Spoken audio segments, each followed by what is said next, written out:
একদিকে বাবার চিকিৎসার জন্য গীতার কাছে কোনোই টাকা নেই, অন্যদিকে অগ্নিজিৎ গীতাকে বলে দেয় যে কেসটা ছেড়ে মেহেককে বাড়ি না ফিরিয়ে দিলে ভিক্ষে করার মতো পরিস্থিতি চলে আসবে।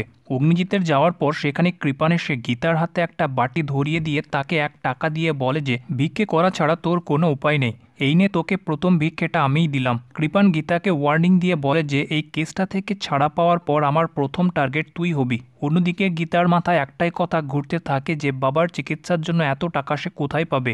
সাথে তার বাবার অত্যাচারীদেরকে শাস্তি দিতে না পারায় ভীষণ অসহায় অনুভব করতে থাকে গীতা। বস্তিতে পঙ্কজ গীতাকে দেখা করতে এসেছে, কিন্তু গীতা কান্নায় ভেঙে পড়ে আর পঙ্কজকে বলে যে কি করে কোর্টের সাথে আর আইনের সাথে তার সব সম্পর্ক ভেঙে দেওয়া হয়েছে।